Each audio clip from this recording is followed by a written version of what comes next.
So the premiere of Sword Art Online 2 just reared up, and it wasn't bad. Actually, very interesting. I can't wait to see the rest of it. But anyway, it's definitely not like the previous season. People are not going to be trapped in the online world anymore, but the threat of death from virtual world to reality is still there, and how that's possible is not entirely explained, but they do give the hint that it's because of advanced technology. Technology has advanced at this point, and people, even though the fear of Sword Art Online is still in their heads, they still want to advance technology to the point where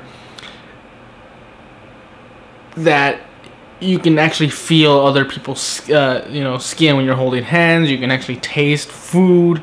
You can actually smell, smells. And it's not just, it looks real, but it actually feels real. And I guess the villains will be abusing that to the point where if you die in the virtual world, you also die in real life, so to say. But it starts off and it shows us that this net cafe, and I mean like a virtual cafe, and I wasn't sure if this cafe was only for the Gale Gale Online players, or if this was something all MMOs can join up and, like, you just finished playing a match on Gale Online and then you go to this cafe and then you meet someone from a fantasy MMO. That would be very fun. Because it takes back from what the first season, how it ended with the seed and everyone being able to create their own virtual reality new world. And now there's this cafe and everything where everyone can just meet up, or different cafes, something like that. And we're introduced to a new villain called Death Gun. Simple but threatening. And he's able to somehow kill a very popular player while he's online, and that kills him in the real world. And immediately the threat is immediately placed. This you can die right here and now. You will probably never see it coming. The assassination is literally not seen coming, and it's terrifying. I mean, before with Sword Art Online, you already knew, like, shit, if I die now, I'll die in real world. This one, you don't even know that's possible. But he was able to do it, and it was just terrifying seeing this guy, like, oh my god, what's happening? Oh, he's dead, and he didn't even know what the hell was going on. That is terrifying. We also get a lot of scenes of Kirito and Asuna still dating, still hanging out, all this mushy. It's not bad. I didn't hate it at first, but I just don't want it to be a repeat of the first season of too much focus on them. And thankfully it's not, because we get a discussion of how Kirito gets introduced into this. Apparently he's dragged into this investigation team, which is weird. Why would you drag him in? He's just a regular kid, but again, it's because he was such a great player in Sword Art Online that he'll probably be a great player in Gale Online. But then they mention that the Death Gun guy only goes after top players, people who are good. So why would you get the best player of the previous MMO to join in? Because then he'll become a target. But I guess that's what they want. They want him to become a target so they can find Death Gun quicker.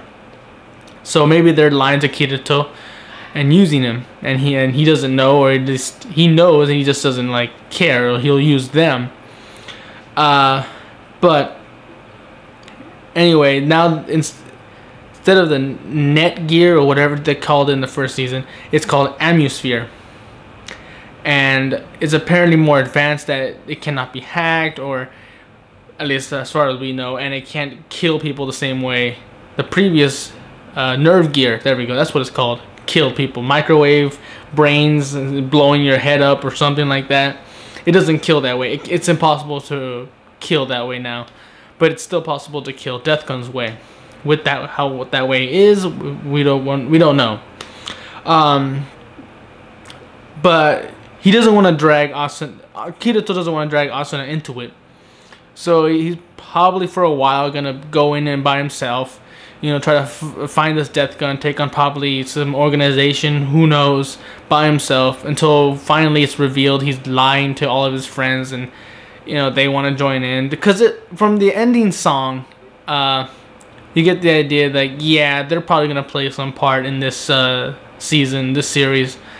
Why else even put their characters from ALO? Yeah, the ALO's back, the elves and everything, and fairies. It's they're probably gonna try to bring that back. I don't know how or why, but they will. Again, probably because all the virtual worlds are connected in some way. And again, that's interesting. I want to see that. I do want to see that. And at the very end, it shows the new character, Shin, new female character, and she seems to be working with someone. If it's Death Gun or another organization, or if it's actually for the investigation team that Kirito's about to join up with, we don't know. But she's clearly deadly. She's a great marksman. She's gonna be a huge either threat or rival to Kirito.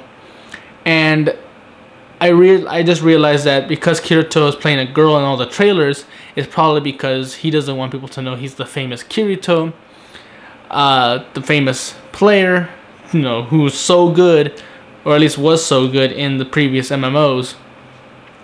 Which confuses me because he still has the black hair, the black clothes. It's like, dude, you can play a girl, that's fine, but people are still probably gonna recognize, hey, black hair, black clothes.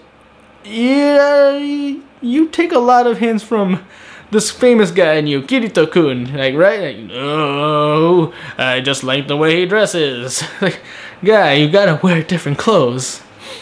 But so far it's just explanation and theories and what ifs and introducing the villain and the threat, and that's good. I love it. I actually felt terrified about the new villain and their method of killing, and this world seems a lot more interesting. From the ending song, it showed like Kirito had some kind of laser sword. So is he not going to depend on guns? He's just going to use a sword again? That's going to be treading new, just old ground again. You know, I want to see guns. Maybe guns turned into swords. Maybe. I don't know. I don't know how this Gun Gale online game works.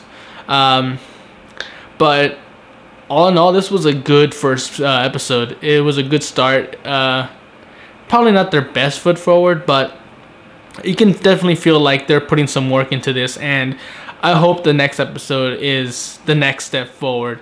You know, they take it to the next level. They really push with story and characters. Animation so far is beautiful. Whatever you'd expect from Sword Art Online. So far we have no fight scenes because, well, it's guns. So maybe there won't be that many. That's what I'm afraid of. Sword Art Online wasn't just famous for its animation, but also for its fight scenes.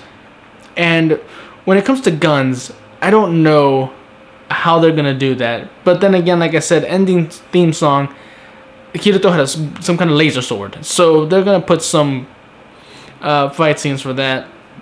I just don't know how to feel about swords coming back and him having to depend on that instead of learning how to use a gun.